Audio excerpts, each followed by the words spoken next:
3 counties, 24 cities, working together, accomplishing more than any of us could alone.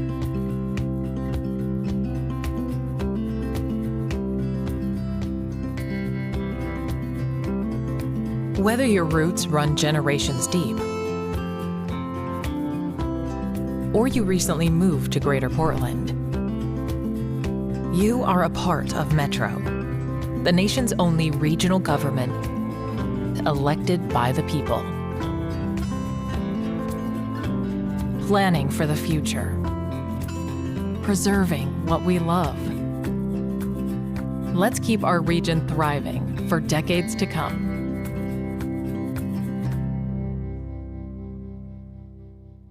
I'm Micah Reese, and I'm the Dive Safety Officer here at the Oregon Zoo, and safety is a big part of my job. Some of the things we consider here is diver safety. I'm out here at the Oregon Zoo, and you're at the Metro Regional Center.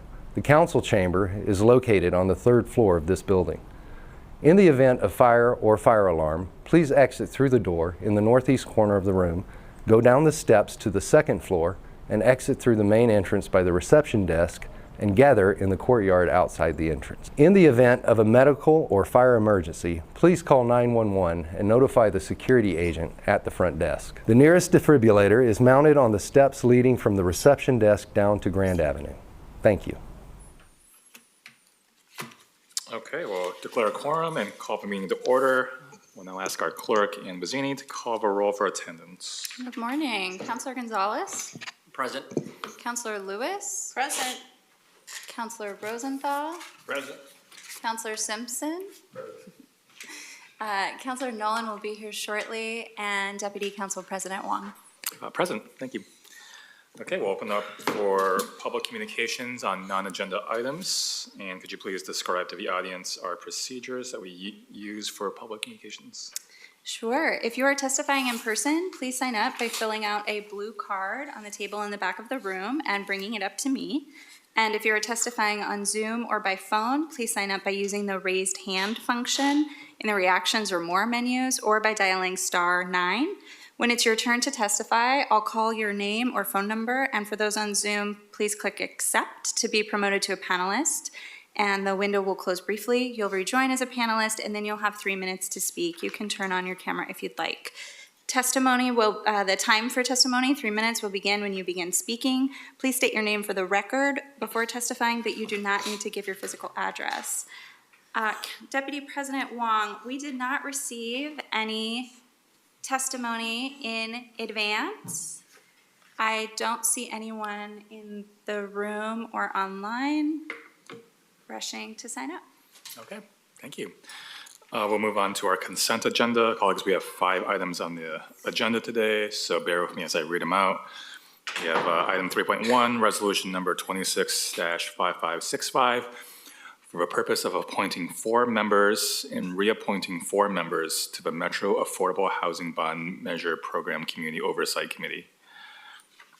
We have item 3.2, resolution number 26-5549, purpose of adding or amending 5 projects to the 2024 to 2027 MTIP to meet federal project delivery requirements. Item 3.3, resolution number 25-5552, for purpose of authorizing the Chief Operating Officer to grant an easement to Washington County at Watchline Property Natural Area. Item 3.4, consideration of the council meeting minutes for January 8th, 2026. And item 3.5, consideration of a council meeting minutes for January 15th, 2026. Is there a motion on the consent agenda? I'll move consent. Is there a second? I'll second that. Okay, moved by Councilor Lewis and seconded by Councilor Gonzalez. All in favor, say aye. Aye. Aye. All opposed? Okay, the consent agenda passes unanimously. We'll move on to our resolutions. We have item 4.1, which is resolution number 26-5551, for the purpose of authorizing an exemption from competitive bidding and procurement of construction manager general contractor services by competitive bid request for the Blue Lake Regional Park renovation project. I will now recess the meeting of the Metro Council and convene the Metro Contract Review Board. Metro's plans to renovate Blue Lake Regional Park includes projects to support operations and updates to the park itself. Staff are here to provide an overview of the projects and the requests before us. Please welcome Deanna Podbuyan, Procurement Analyst. We have Elena Turula, Principal Regional Planner, and Brent Shelby, Senior Capital Project Manager. Welcome.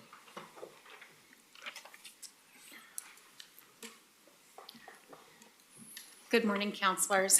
My name is Deanna Podbuyan. I'm a procurement analyst, and I am assisting the construction project management team at the Blue Lake Regional Park. Today, I'm joined by Brent Shelby and Elena Torella. And we're here to ask the local contract review board to authorize an alternative procurement method for the Blue Lake Regional Park renovation project. The state of Oregon public contracting statutes and our LCRB administrative rules require public improvement projects to be procured by low bid unless we receive approval from you to conduct an alternative procurement.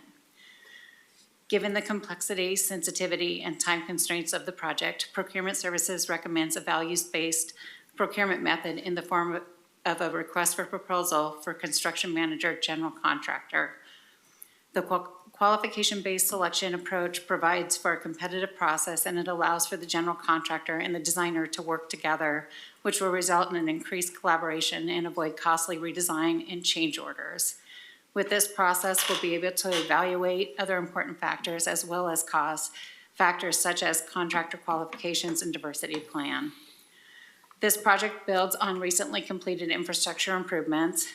It is the first phase of the Blue Lake Regional Park renovation plan. The project will upgrade visitor amenities, including accessibility improvements, better lake access for paddling, fishing, and swimming, as well as habitat restoration and nature experiences. I ask that you approve us using the RFP for the Blue Lake Regional Park renovation project. Okay. Councilors, are there any questions? I don't have any. I think Garrett has his hand up. Mine was just a, Okay, great. We're good. Councilor Rosenthal. Thumbs up. yes. Just a question, just to make sure, is this going to be, or is this likely to be then a design build for some of the facility structures? And I'm assuming that there will be subcontractors, there'll be an RFP, and then we'll choose a general contractor, and there'll be subcontractors. And just to ensure that we're going to follow all our diversity, equity, and inclusion goals, and require that they do the same thing like we do with other consulting contracts. Is that correct? That's correct. It's not a design build contract. We already have a design firm on contract for the project. The construction manager, general contractor will join our team of staff, and that design consultant during the design process, it gives them time to provide input on the constructability and other aspects of the design. Once we reach the point where we're ready to start construction, they will have to follow our guidelines for selecting the subcontractors and make sure that they're compliant with regional workforce equity agreements and other kind of contracting requirements we have for the subcontractors. Okay, thanks. In serving on the Zoo Bond Oversight Committee, I'm learning that there's like specialized contractors that, work on zoo projects that are much more specialized and different than, other general contractors. Is that the same kind of for this, for parks and nature sector as well? They're like specialized firms that just work on those kind of projects, and that's one of the reasons why, we're releasing the RFP this way.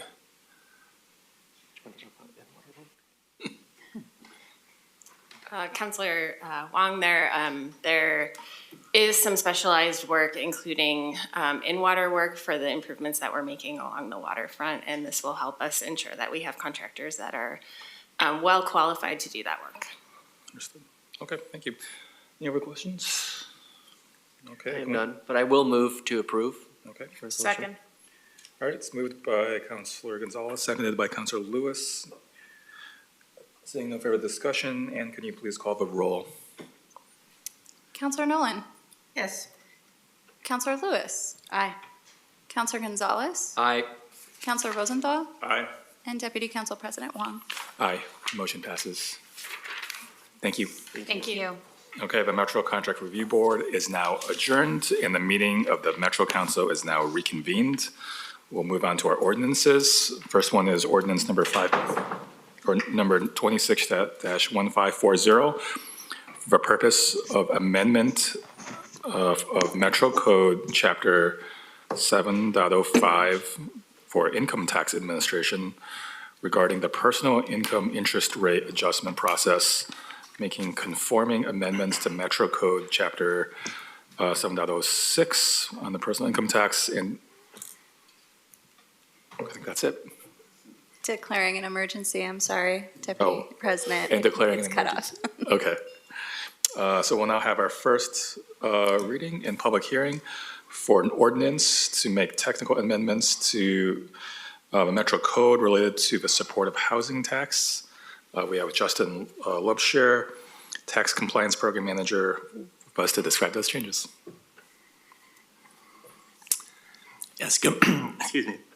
Good morning. Yeah, thank you, Deputy President Wong and councilors. I'm Justin Lobshire, Tax Compliance Program Manager with the Revenue and Analytics Division, here to present Ordinance 26-1540, which makes a series of technical but important updates to Metro's income tax code for the supportive housing services taxes. I want to start by emphasizing that this ordinance does not introduce new tax policy. It completes and clarifies policy decisions this council adopted in June 2025 and improves how those policies are administered. Next slide, please. In June 2025, council took two key actions to provide taxpayer relief. You indexed the personal income tax exemption thresholds to inflation and raised the estimated payment threshold from $1,000 to $5,000 beginning in tax year 2026. As staff and the tax administrator implemented those changes, we identified a few places where existing code language needed clarification so the policies would function exactly as council intended. At the same time, we saw an opportunity to simplify the annual interest rate adjustment process. Next slide, please. Exhibit A focuses on interest rates and estimated payments. Historically, Metro adjusted the personal income tax interest rate by administrative rule to match the Oregon Department of Revenue. That required a new rule almost every year and created uncertainty until that rate was finalized. Exhibit A codifies the interest rates that applied in prior years, and beginning April 16th, 2026, automatically aligns Metro's personal income tax interest rate with the state. That gives taxpayers certainty and eliminates the need for annual rulemaking. This amendment also includes a conforming update, so the interest safe harbor language reflects council's June 2025 decision to raise the estimated payment threshold to $5,000. Next slide, please.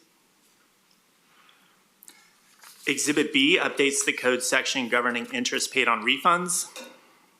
As part of codifying and automating interest rates, it's important that the refund provisions are also clear and internally consistent.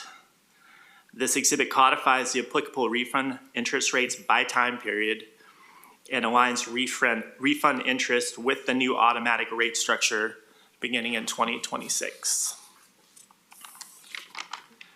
Next slide, please. Exhibit C corrects filing requirement language for tax years 2026 through 2030. When council indexed the exemption thresholds last June, the filing language could be read to require a return even when income exactly equals the exemption amount.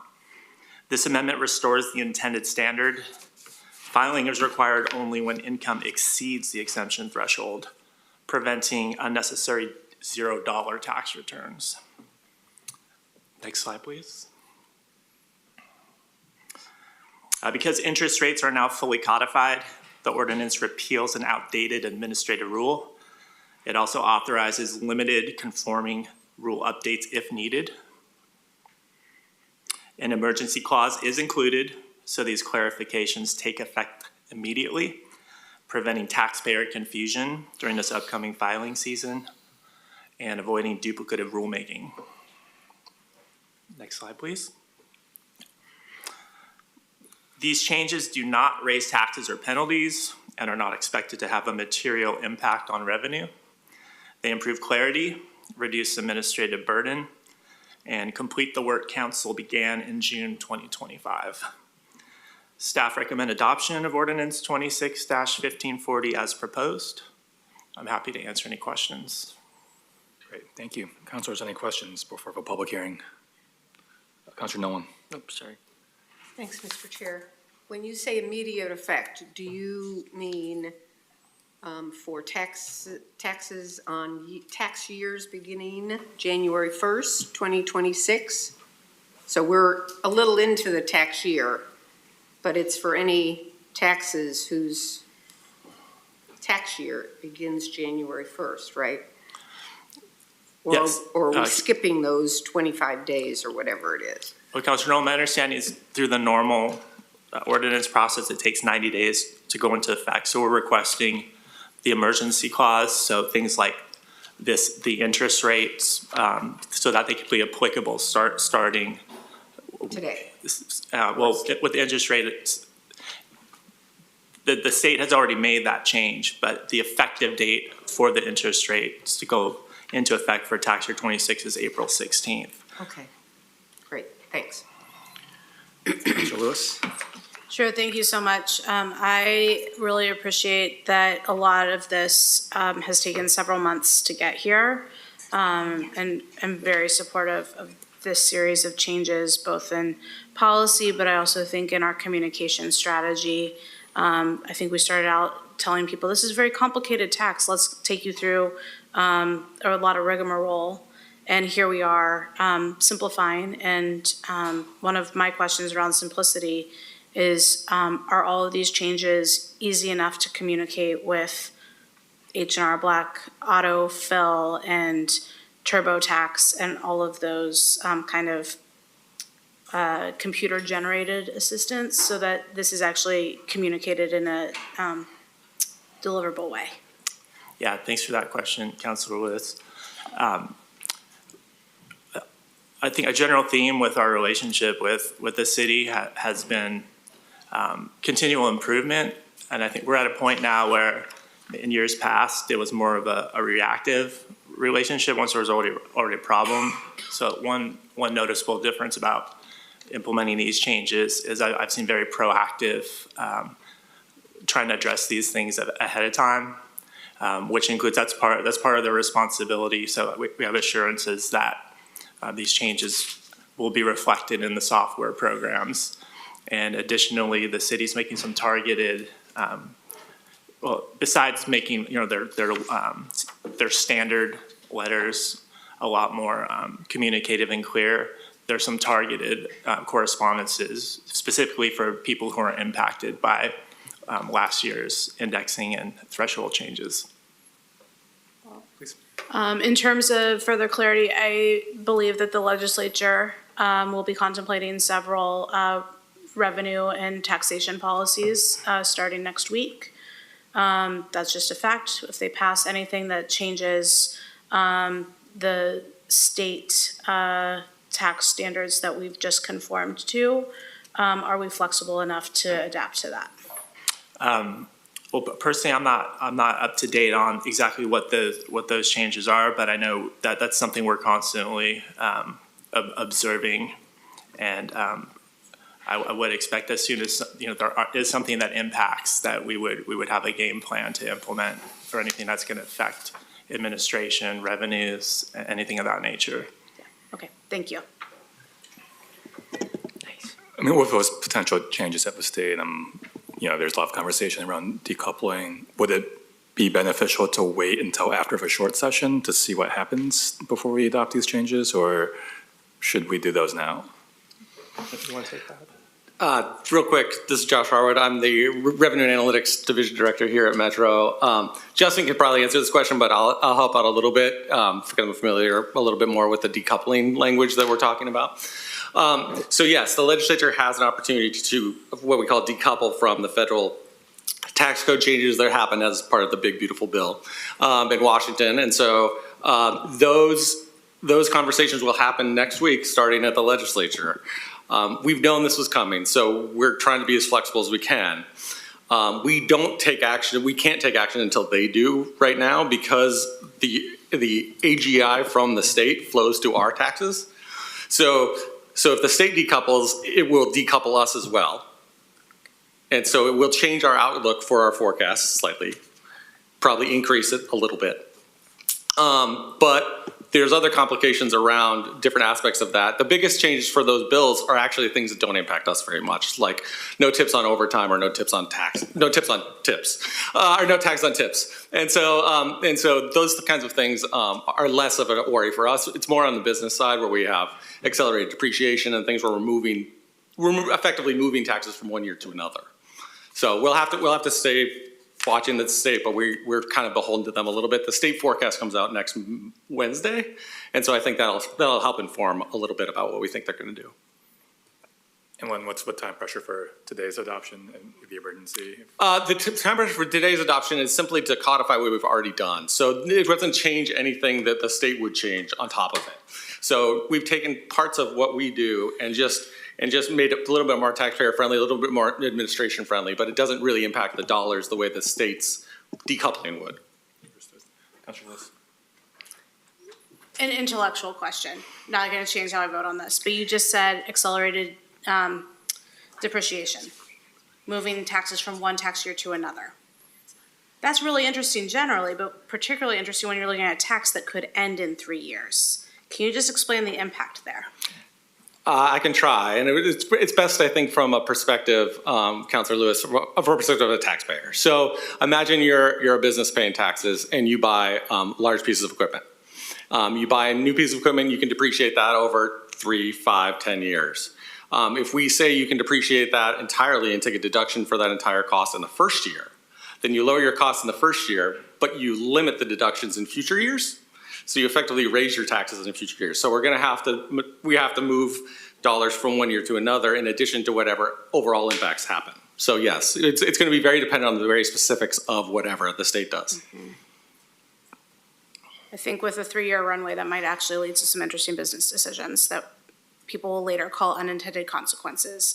And I will mark the date, 1/29/26. We are thinking about it. Thank you. Great. Any other questions? Okay, well, we'll move on to a public hearing. So we'll open the public hearing on ordinance number 26-1540. And for anyone joining us, can you please reread the procedures for providing testimony? Sure thing. If you're testifying in person on ordinance number 26-1540, please sign up by filling out a blue card from the back of the room and bringing it up to me. If you're testifying on Zoom or by phone, please sign up by raising your hand. Use the raise hand feature in the reactions or more menu, or by dialing *9.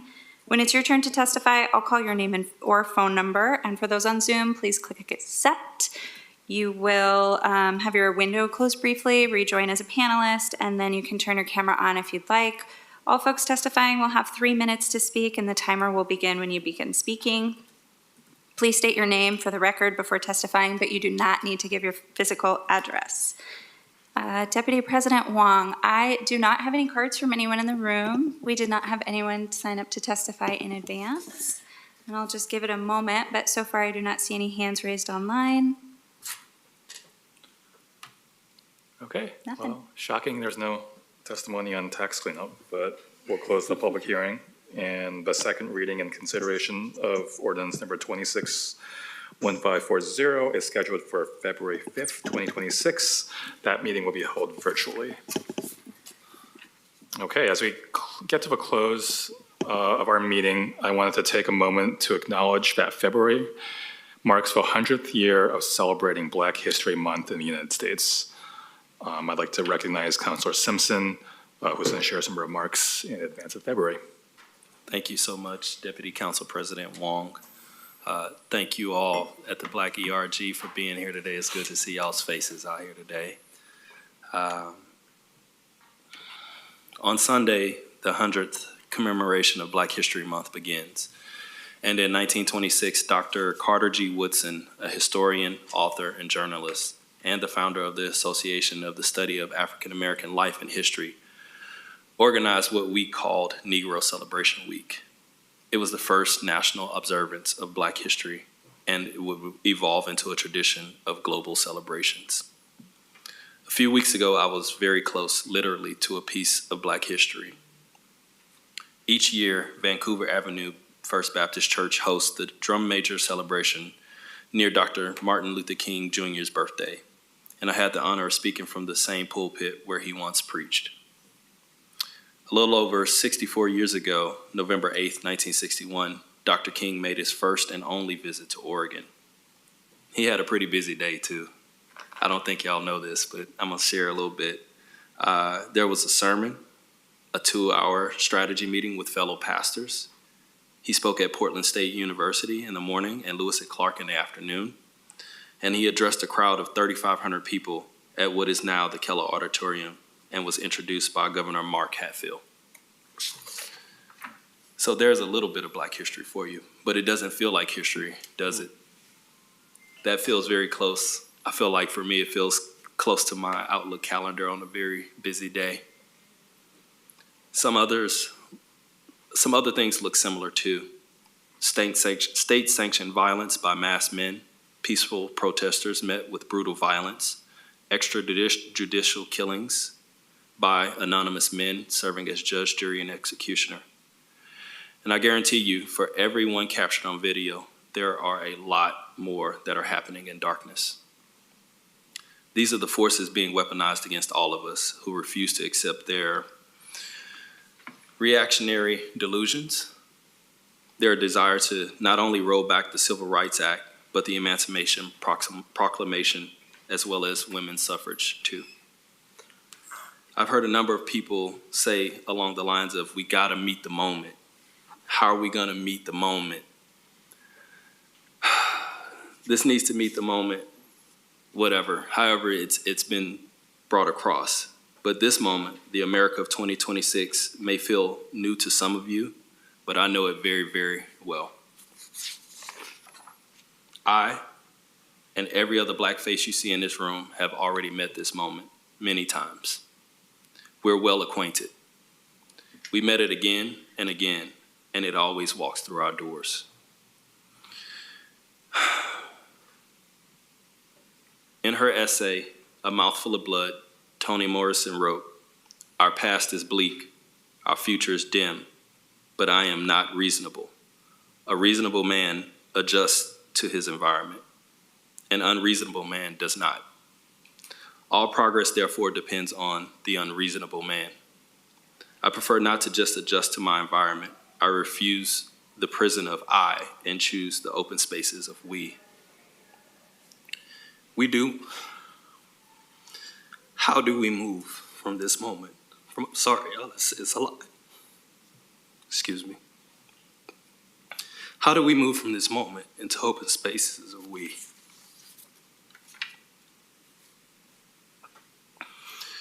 In my speech at First Baptist, I spoke of Dr. King's last speech, "I've been to the mountaintop." He delivered it in support of striking Memphis sanitation workers. He promised those who were listening that they too would get to the promised land, though he himself would likely not see it.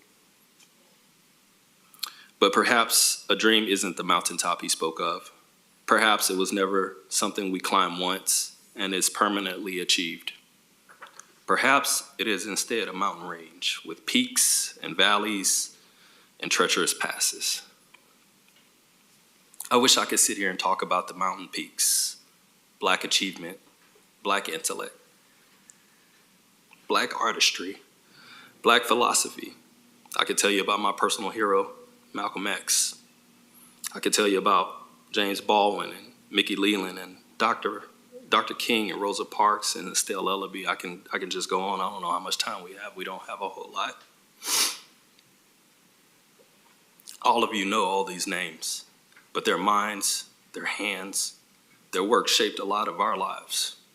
Everyone in this room, anyone who can hear me. But I can't talk about them because we're still in this moment that we're supposed to meet.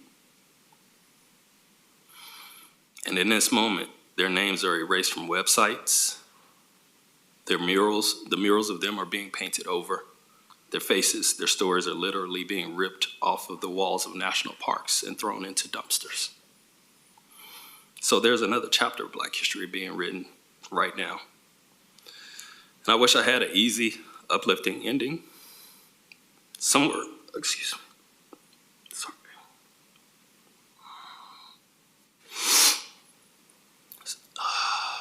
Some words that would make everyone feel better about this moment, but I don't.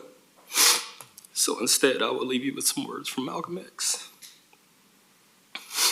Usually when people are sad, they don't do anything. They just cry over their condition.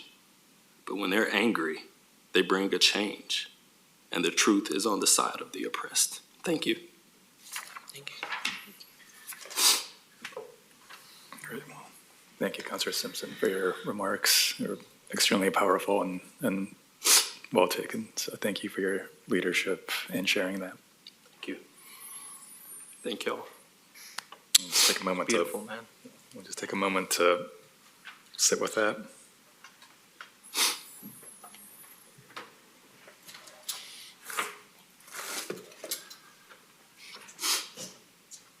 I just want to say for the record, before I had to come and speak to y'all, ICE was on my block, 3 houses down from my house. And my family called me scared.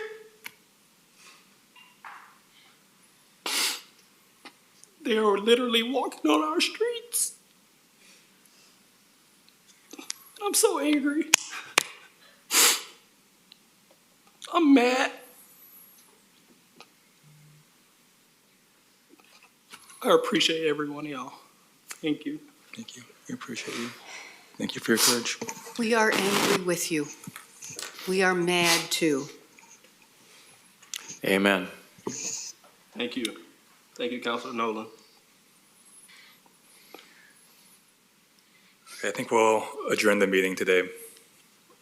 And we're going to meet in executive session in room 375 pursuant to ORS 192.6602H to consult with counsel concerning the legal rights and duties of a public body with regard to current litigation or litigation likely to be filed.